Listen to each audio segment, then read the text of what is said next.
I'm not here to destroy him. I'm here to explain what he tried to hide. She stood in front of 30 million viewers, microphone in hand, tears she refused to let fall burning behind her eyes, and she looked directly into the camera and said, "I have something to say. Not as a headline. Not as a scandal. But as a woman who loved a man with everything she had, and found out he had been lying to her face for 6 months."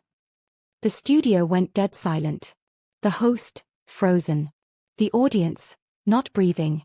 And somewhere across the city, in a penthouse suite on the 72nd floor, a Korean billionaire watched his entire world collapse in real time on a 98-inch screen, because the woman destroying him on live television was the only woman he had ever truly loved. And the worst part? She wasn't even wrong. Before we begin, my mum said this video cannot reach 10,000 views and 1,000 subscribers. Let's prove her wrong. Smash that like button, subscribe right now, and drop in the comments where you are watching from. Now let's get into this story. Accra, Ghana. 18 months earlier. Amora Asante had a rule: never attend a party you weren't personally invited to. She had broken that rule exactly once in her 32 years on this earth, and she was already regretting it approximately 4 to 5 seconds after walking through the gold-plated doors of the Kempinski Hotel's rooftop ballroom. The event was a private investment gala, the kind where old money and new money shook hands over champagne that cost more than her monthly rent. Amora was there because her best friend and business partner, had won 2 tickets in a charity raffle and then conveniently come down with a mysterious illness that smelled suspiciously like a new boyfriend. "You owe me," Amora had texted. "You'll thank me," had replied. Amora was not thanking her. She was standing near the shrimp cocktail tower in a borrowed emerald gown that fit her like it was designed specifically for her curves, because had excellent taste even when she was being sneaky, and she was trying to figure out how quickly she could eat enough free food to justify the cab fare home. She was reaching for her 3rd shrimp when someone said, in a voice like dark honey poured over crushed ice, "You're the only person at this party who looks like they're actually enjoying themselves." Amora turned. And stopped. He was tall, unusual, she noted distantly, for a Korean man, though her brain was struggling to function at full capacity because the rest of him was, the rest of him was a lot. Sharp jaw. Dark eyes that caught the chandelier light and held it hostage. A suit that probably cost more than her car. And a mouth that was curved in something that wasn't quite a smile but was absolutely dangerous. "I'm enjoying the shrimp," she said. "Not the party." His almost smile became an actual one. "Just barely. There's a difference. The shrimp isn't trying to sell me anything." He laughed. It surprised him, she could tell. Like laughter was something that happened to him rarely and without permission. "Jaewon Kwon," he said, extending his hand. "I know who you are," Amora said, not taking it immediately. She was a financial journalist. She knew exactly who Jaewon Kwon was. Youngest heir to the Kwon Group empire. Tech real estate. Shipping. And, if the whispers she'd spent the last 2 years chasing were true, connections to one of Seoul's most powerful underground organizations that nobody could prove and nobody could name. She shook his hand anyway. "Amora Asante." Something flickered across his face. Recognition. Then something more careful. "The journalist," he said. "The one and only. You've been writing about my company." "I've been writing about your company's interesting financial patterns," she corrected pleasantly. "There's a difference." He looked at her for a long moment. Like he was recalibrating. Like she was a puzzle he hadn't expected to find interesting and was now annoyed that he did. "Can I get you a drink?" he said finally. "You can," she said. "But I should warn you, I ask a lot of questions." "I'm counting on it," he said quietly. And that, Amora Asante would later tell with great reluctance, was when she should have walked away. She didn't walk away.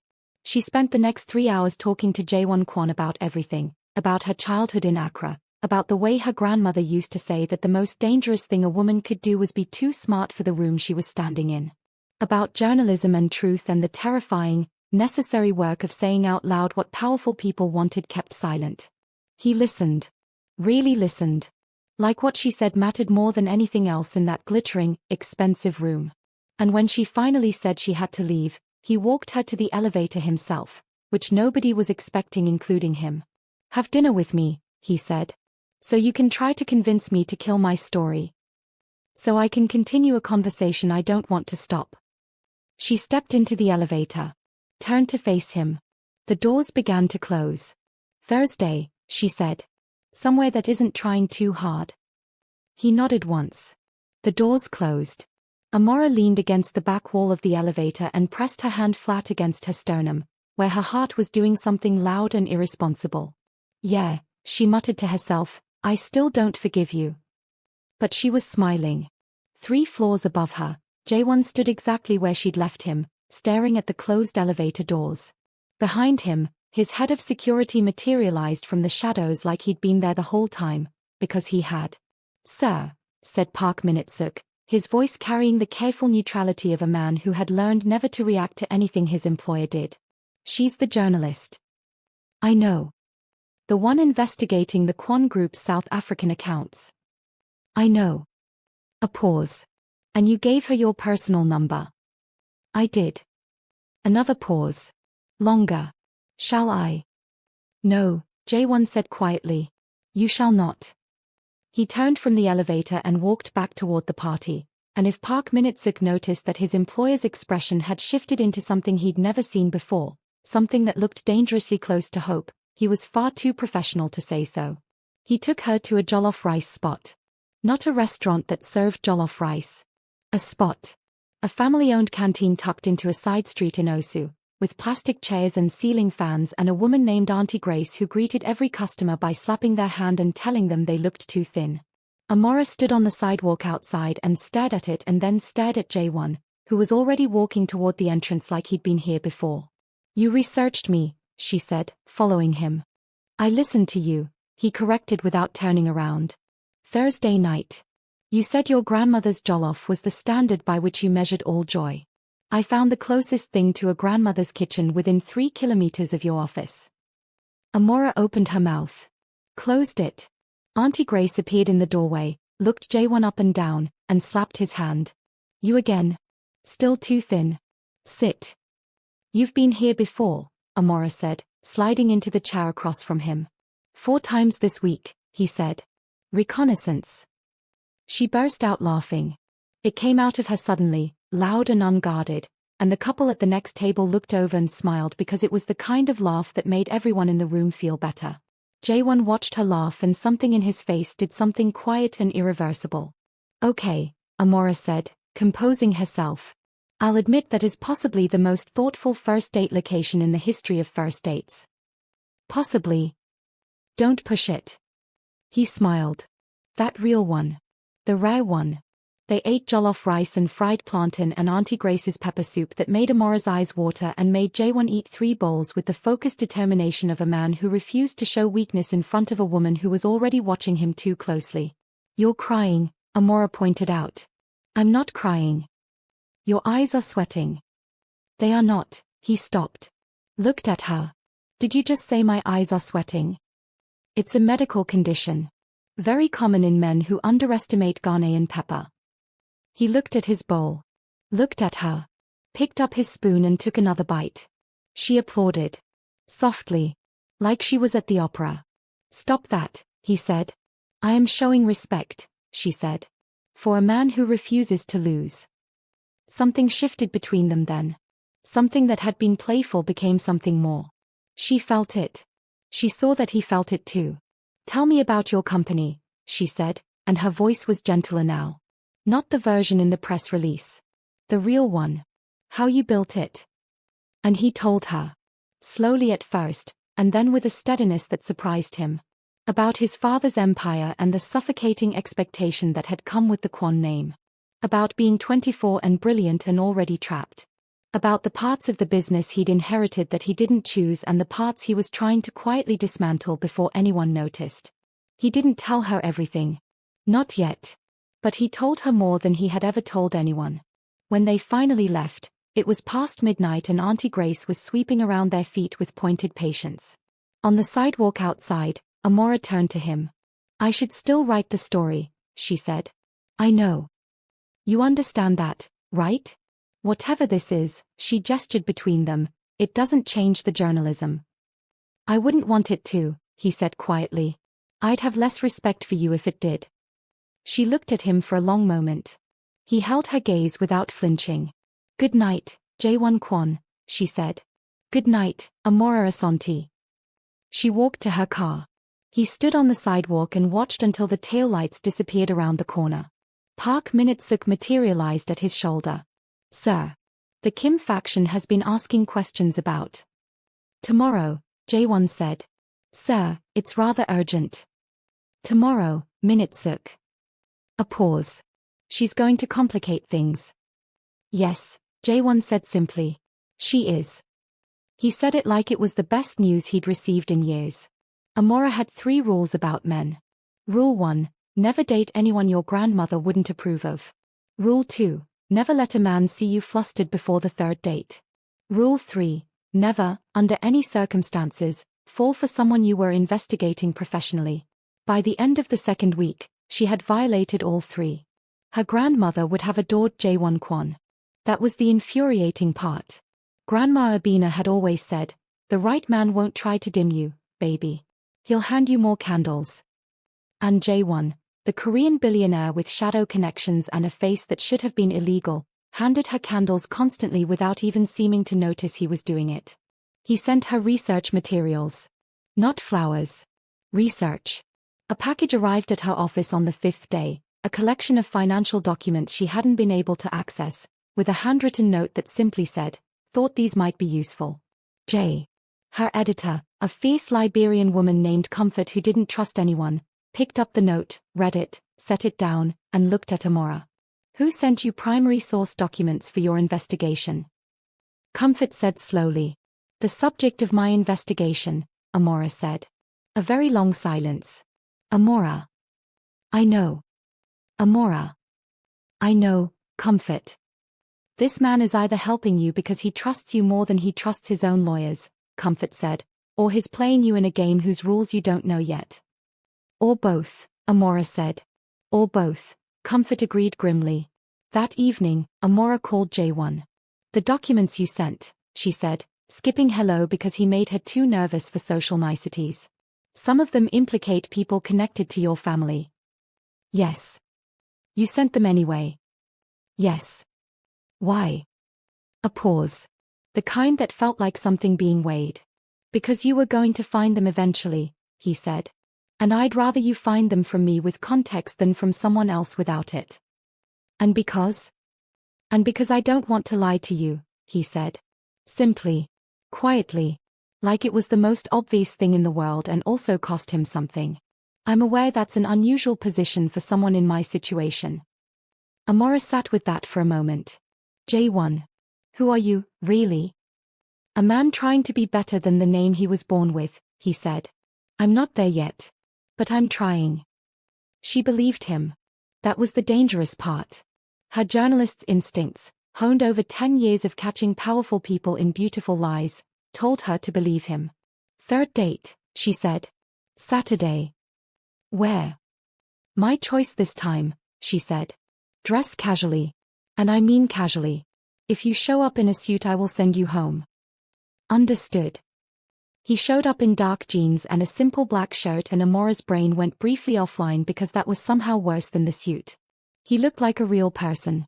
Like someone who could sit on her couch and eat takeout and argue about movies. She took him to a Kent weaving workshop run by an elderly master craftsman named Mr. Ofori, who was 82 years old, had 0 patience, and immediately decided that Jaewon needed to learn. Sit, Mr. Ofori said, pointing at a loom. Jaewon started. Sit. Jaewon Saturday.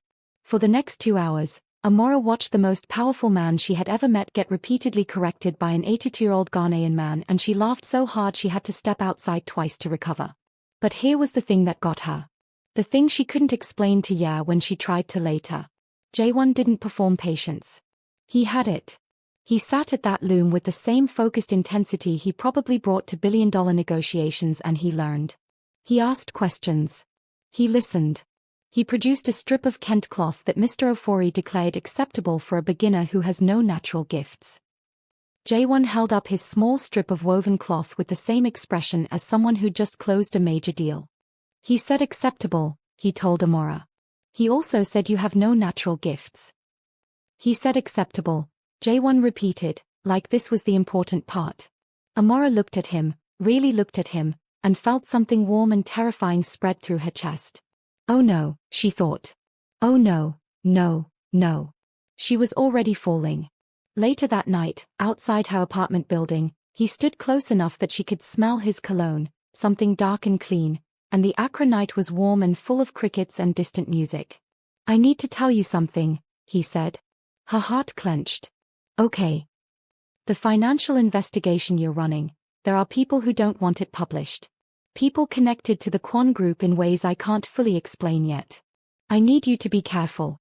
Not because of me. His eyes were serious. Direct. Because there are men who see information as a threat and journalists as targets. Amora felt the warmth in her chest shift into something more complicated. Are you threatening me? She asked quietly. No, he said. I'm telling you that I need you safe. There's a difference. She looked up at him. He looked down at her. Jaewon, she said softly. If you're trying to scare me away from the story. I'm trying to scare you into letting me protect you, he said. Those are very different things. The crickets went on singing. And Amora Asante, rule breaker, crossed Rule 3 permanently off her list. She kissed him. Just once. Soft and brief. A question more than a statement. He stood completely still for 1 second, like her kiss had briefly disconnected every circuit in his body, and then he kissed her back like it was the answer to something he hadn't known he was asking. Park Min-suk had served Jaewon Kwon for 11 years. In that time, he had seen his employer negotiate hostile takeovers without blinking. He had seen him face down 3 men with weapons in a Seoul parking garage with nothing but cold composure and a very expensive watch. He had seen him receive news of his own father's manipulation with the emotional expression of someone reading a weather report. He had never, in 11 years, seen Jaewon Kwon hum. Sir, Min-suk said carefully, from the doorway of the Kwon Group's Accra office. Are you humming? Jaewon looked up from his laptop. No. You were. I was not. It sounded like. Min-suk, Jaewon said pleasantly, I will have you transferred to the Reykjavik office. There is no Reykjavik office. I will open one. Min-suk retreated. But outside the glass door, Amora, who had arrived for what she called a journalistic source meeting and what everyone else correctly understood to be a date that happened in an office, caught Min-suk's eye and mouthed. Was he humming? Min-suk, who was a consummate professional, allowed himself exactly one small nod before his face returned to neutral. Amora bit her lip to keep from laughing and walked into Jaewon's office. Your bodyguard ratted you out, she said. He's a security consultant. He ratted you out professionally, then. She dropped into the chair across from his desk. You were humming. I was thinking. Out loud. Musically. He gave her a look that would have made lesser people reconsider their life choices. Amora was unbothered.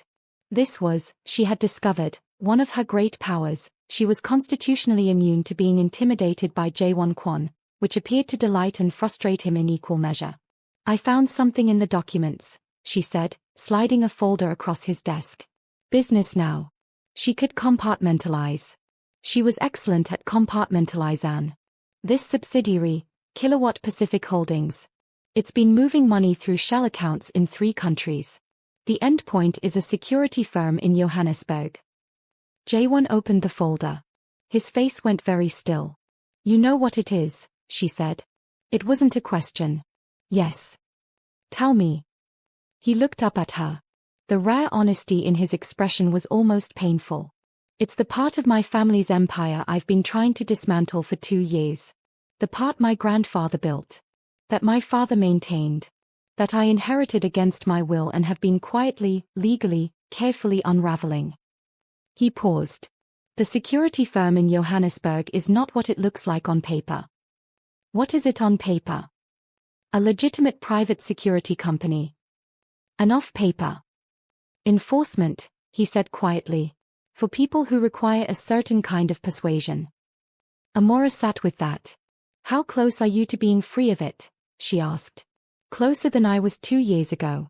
Not close enough. He closed the folder. Amora. If you publish this before I've finished. People need to know. People will know, he said, and his voice was steady, urgent, careful. I'm giving you everything. Every document. Every name. I want it published. I want it over. I just need 60 more days to move the last pieces so that when it falls completely. If it's exposed too early, the people at the center will scatter and rebuild and you'll have the story but not the ending. She looked at him across the desk. The man who'd been humming 30 seconds ago was now watching her with everything stripped away. No charm, no composure performance, just a man who needed her to trust him. 60 days, she said. 60 days, he agreed. And you give me everything. Nothing held back. Everything, he said. My entire family's ledger. Every sin. Every secret. Including yours. A beat. Including mine, he said quietly. Amora stood up, picked up her folder, and held out her hand. Deal. He stood and shook it. His hand was warm and steady and held hers a beat longer than necessary. Now, she said, since we've done the serious part, your assistant mentioned there's a new rooftop bar down the street. The composure cracked. Slightly. Into something that looked almost boyish. Did she? She did. She also mentioned that you've never used it because you, quote, don't do casual. Amora raised an eyebrow. I'm making it my personal mission. To what? To make you do casual, Jaewon Kwon. She picked up her bag. Come on. I'll buy you something that comes in a glass with fruit on the rim and you will drink it without making a face. I will absolutely make a face. And it will be adorable. He made a face right then, which proved her point. She laughed all the way to the elevator. The rooftop was warm and breezy and the Accra skyline stretched golden and alive in every direction. They sat with drinks. Amora's was something classic and elegant. Jaewon's did in fact come with a small paper umbrella, which he looked at with an expression of profound personal offense before drinking it anyway, and watched the city settle into evening. Tell me something nobody knows about you, Amora said. That's a dangerous question. I'm a dangerous woman. He considered. I cook, he said. She turned. Excuse me. Korean food. My mother taught me before he stopped briefly. Before I was 12. I find it centering. Amora stared at him. The billionaire. The Mafia heir. The man with the personal security consultant and the 72nd floor penthouse. You come home from intimidating boardrooms, she said slowly, and you cook. Doenjang jjigae, mostly. Sometimes japchae. Jaewon. What? That is the most unexpectedly wholesome thing I have ever heard. Please don't tell anyone. I'm a journalist, she said, grinning. Everything is on the record. He leaned over and took her drink right out of her hand and took a sip and handed it back, and the casual intimacy of it hit her somewhere low in her stomach. Not everything, he said, and the way he looked at her made it clear he meant something else entirely. The evening blurred into warmth and easy conversation and laughter, and by the time they left, his hand was in hers, fingers threaded through, like it had always been that way. 6 weeks in. This is what Amora knew about being in love. It arrived without permission and made every previous version of your life feel slightly out of focus, like you'd been watching a good movie and then someone adjusted the screen and now everything was sharp and bright and terrifyingly clear. She hadn't said the word yet. Not out loud. Not even to Ye, who was watching her with knowing eyes and smiling constantly in a way that deserved to be legally regulated. You're glowing, Ye said over lunch. I'm wearing a new moisturizer. You have been wearing the same moisturizer since 2019. It's working better lately. Amora Abina Asante, Ye said fondly, you are gone. Amora stabbed her salad. She was gone. That was the accurate word for it. Not lost, she was still herself, entirely and completely. Still working the story, still sharp, still the woman who fact-checked everything twice and trusted sources never and kept her apartment in meticulous order as a counterweight to the chaos of her brain. But she was gone on him. On the man who cooked doenjang jjigae at midnight when his thoughts got too loud. Who asked follow-up questions about things she'd mentioned 3 conversations ago. Who, when she'd had a terrible interview with a source that fell apart, had shown up at her office with takeout and sat on her floor with her for 2 hours while she raged about it without once telling her to calm down or look on the bright side.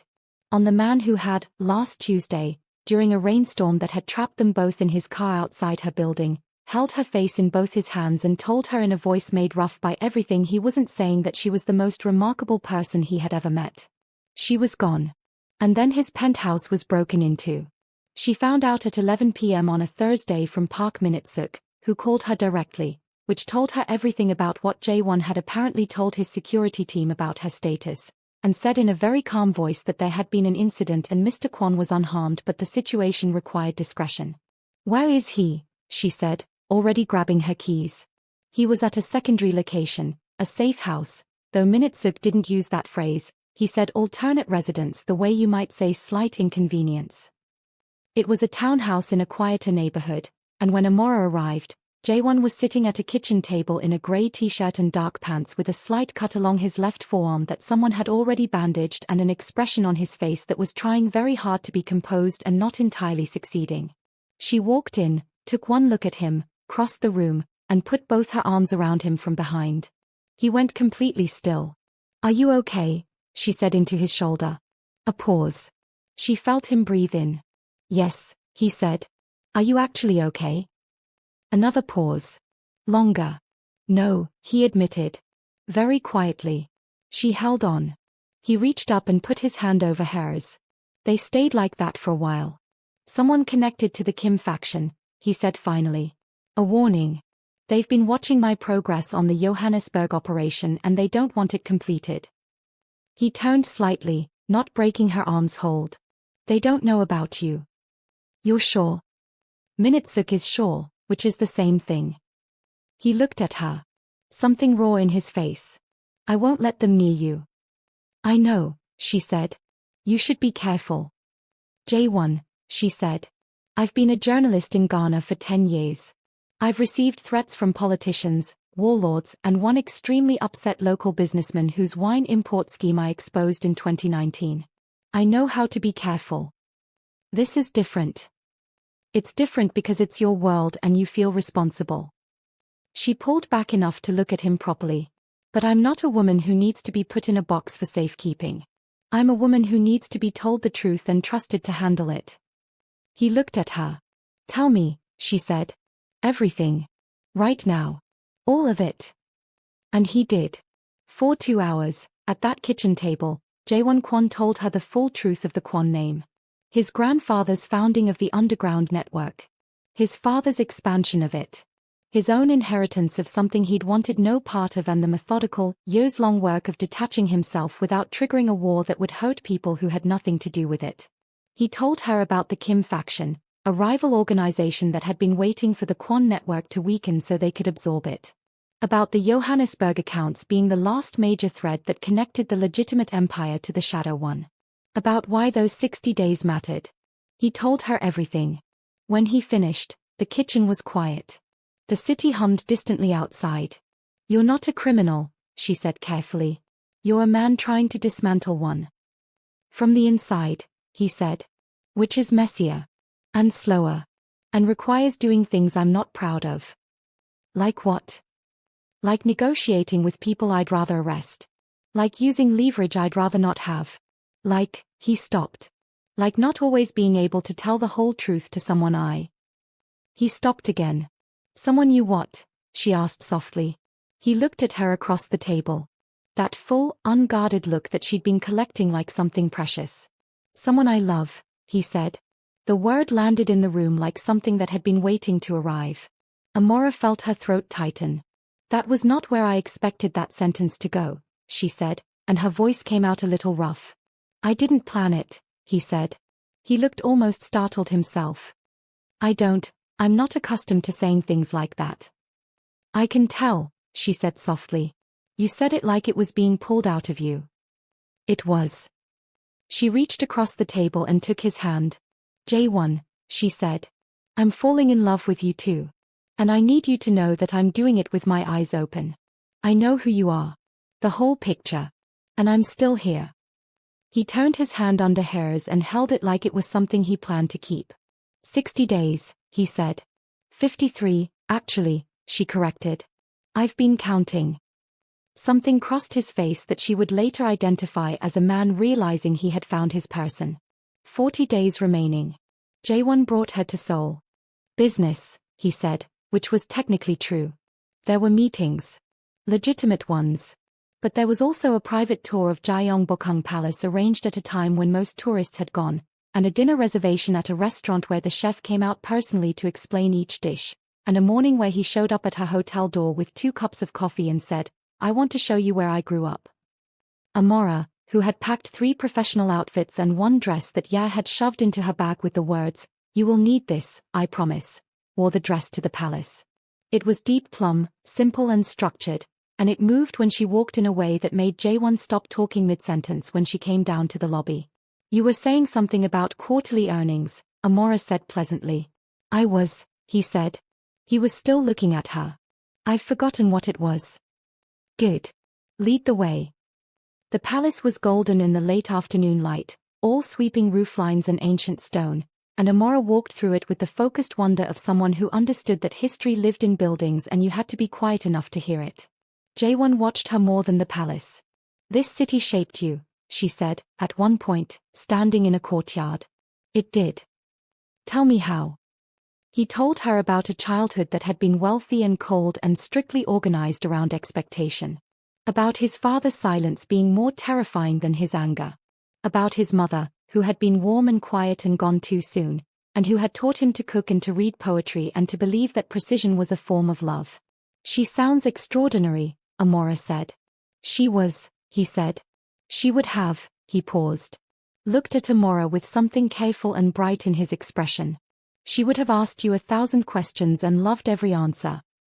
Amora felt something shift in her chest. Quietly and permanently.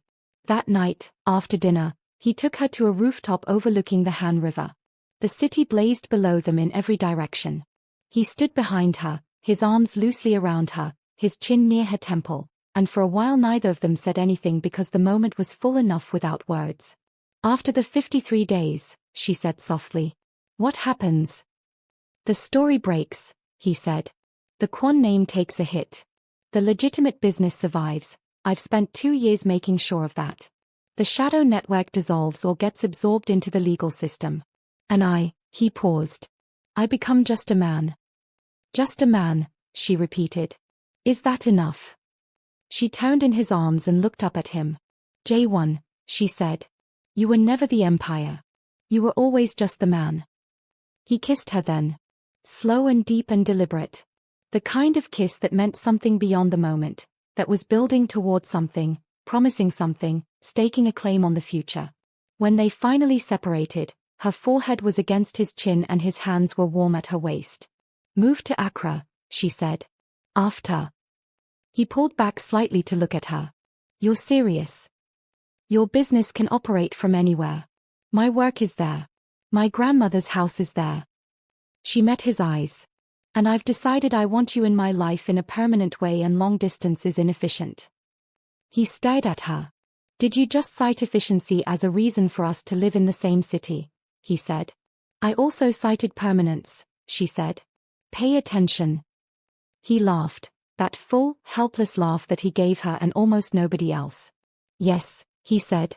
"Yes, you'll move to Accra." "Yes, I'll move to Accra," he said, like it was the easiest decision he'd ever made.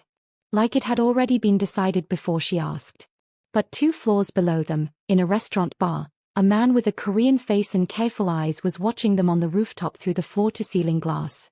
He took out his phone and sent a single message. "She's with him in Seoul. He's telling her everything." 3 seconds later, a reply. "Use her. We need what she knows. 20 days remaining." This is what 30 days in love looked like. It looked like 6 a.m. video calls when he was in meetings on one side of the world and she was chasing a source on the other, and neither of them was fully awake but both of them wanted to hear the other person's voice before the day started. It looked like him learning 6 words in Chi and pronouncing them badly and her teaching him without mercy. It looked like her attempting Korean pronunciation under his patient guidance and him having to leave the room twice because the 3rd attempt at dayback made him laugh in a way that was not safe for direct exposure. It looked like arguments, real ones, quick and fierce, about her security protocols, which she found patronizing, and about his habit of making decisions and informing her after, which she found infuriating, and about the fact that he had apparently communicated to Park Minute-suk that she was to be discreetly watched when alone, which she discovered by accidentally noticing the same black car 3 mornings in a row. That argument was the worst one. She stood in her kitchen and told him that she was not a protected asset and not a fragile thing, and she was insulted, and he listened to all of it and then said quietly, "You're right. I should have told you and asked instead of deciding. I'm sorry." Which was so disarming that she almost forgot to stay angry. Almost.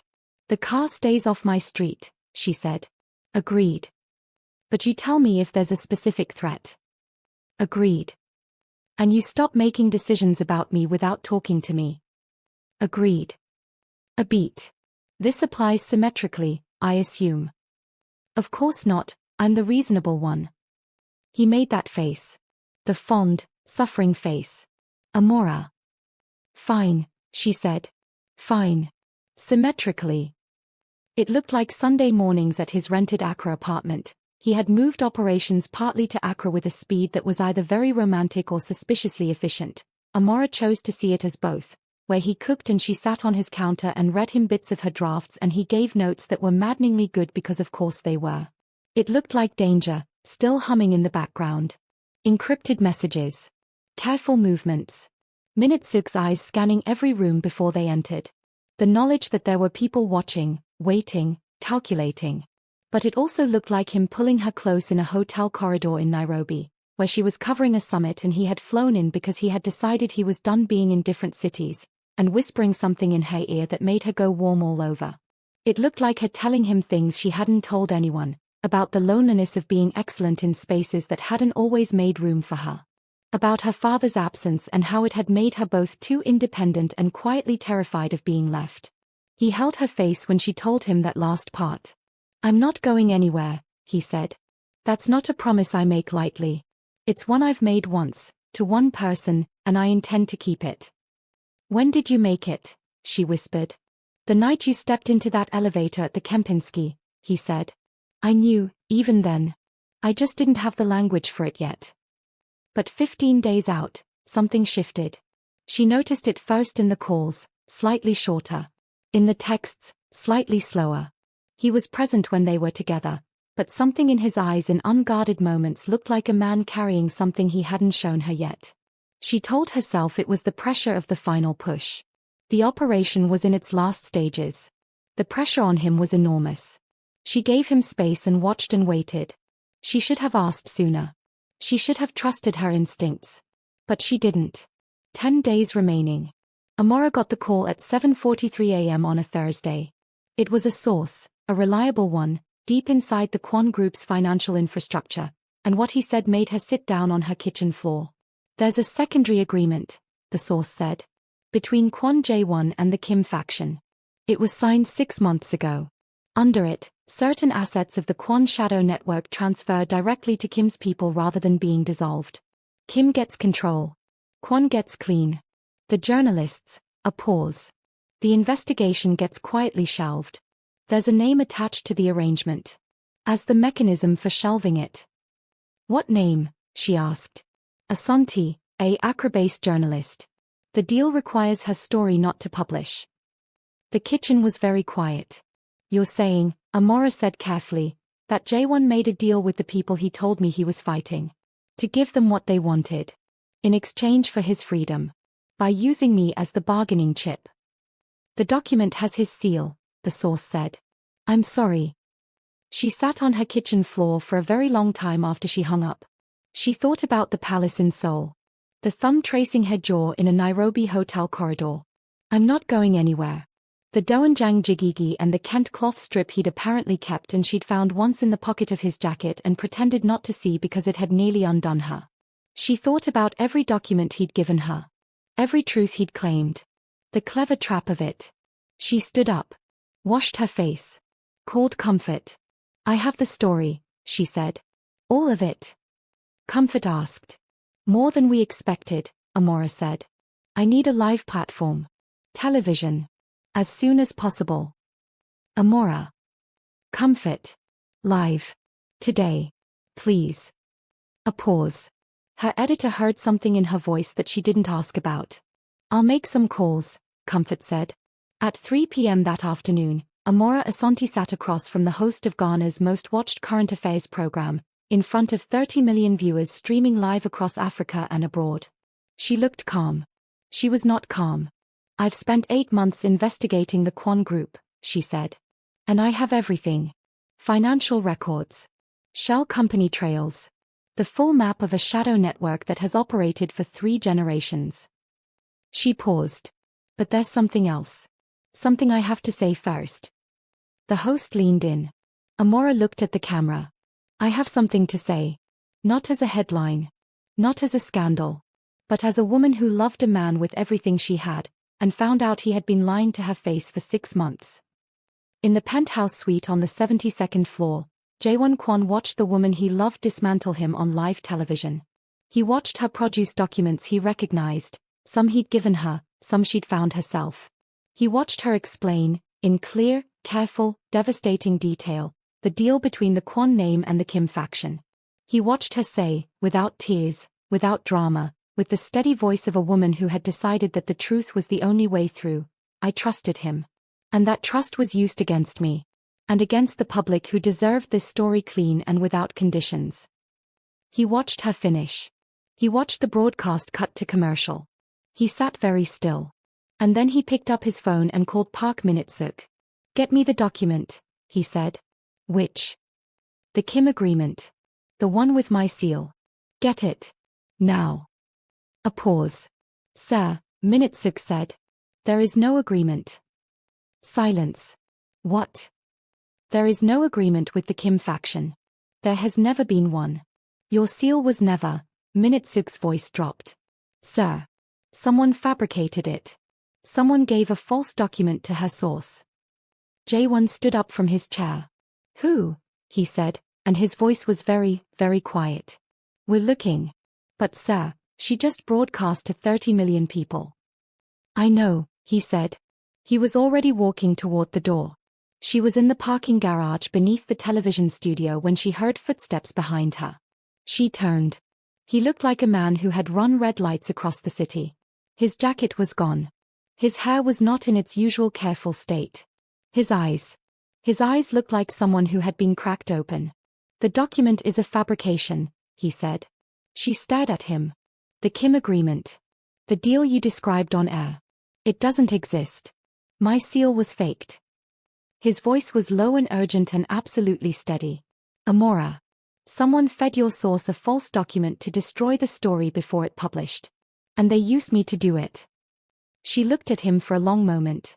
Every feeling she'd ever had about him, every moment, every version of him she'd been handed, the one standing in the elevator doorway, the one at the Kent loom, the one holding her face in Seoul and promising he wasn't going anywhere, all of it crowded into the space between them.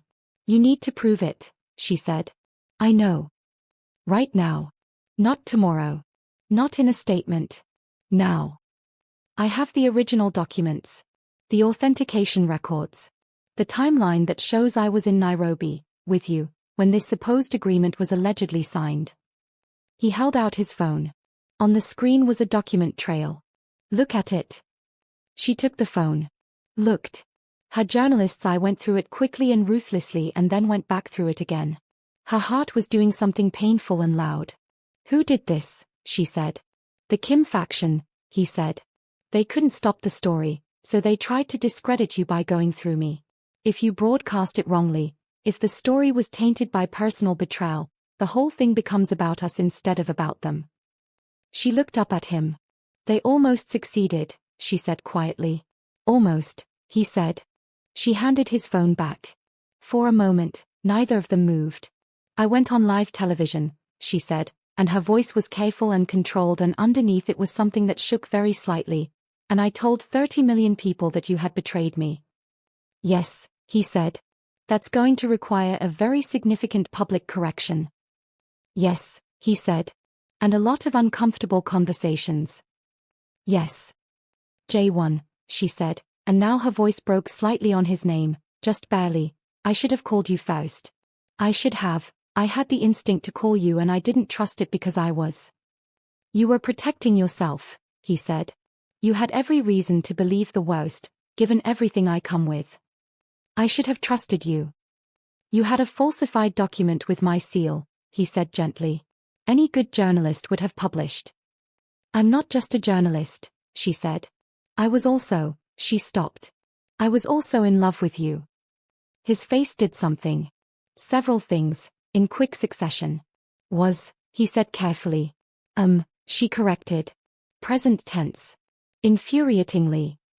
He crossed the parking garage in 3 steps and pulled her into him and held her there, his face in her hair, both arms around her, and she felt the tension in him, all the fear he hadn't shown on his face, released like something that had been held under pressure for too long. I'm going to fix it, he said. All of it. The story. The public record. The Kim faction. The Kim faction is my next story, she said into his chest. He pulled back enough to look at her. Amora. The document forgery is evidence. The attempt to interfere with a free press is evidence. I now have a story that's better than the one I thought I had. She looked up at him. Her eyes were bright. You're going to give me everything, and I'm going to burn it down. He stared at her. You were exposed on live television, he said. And your instinct is to investigate harder.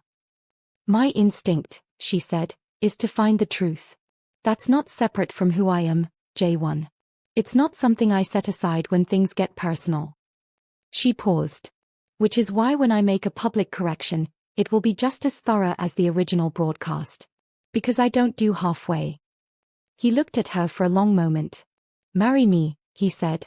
The parking garage went very quiet. I'm sorry, she said.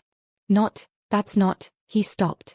He looked, for one extraordinary moment, completely undone. That came out incorrectly. You think. What I meant was. Jaewon Kwon, she said slowly. Did you just propose to me in a parking garage 20 minutes after I publicly accused you of betrayal on live television? He ran a hand through his hair. I appear to have done that, yes. She stared at him. He stared back, and now he looked like a man who had surprised himself and was working out whether to retreat or commit. He committed. Yes, he said. That's what I meant. Not today, the timing is catastrophic and I'm aware of that. But I mean it. After the story. After the Kim faction. After the public correction and the fallout and all of it. He met her eyes. I want you to be with me. Formally. Permanently. In Accra, or Seoul, or wherever you decide, because you will decide. Accra, she said automatically. Accra, he agreed. I want to cook you doenjang jigigi in a kitchen that belongs to both of us and be argued with daily by a woman who is significantly smarter than I am and who, apparently, I proposed to in a parking garage.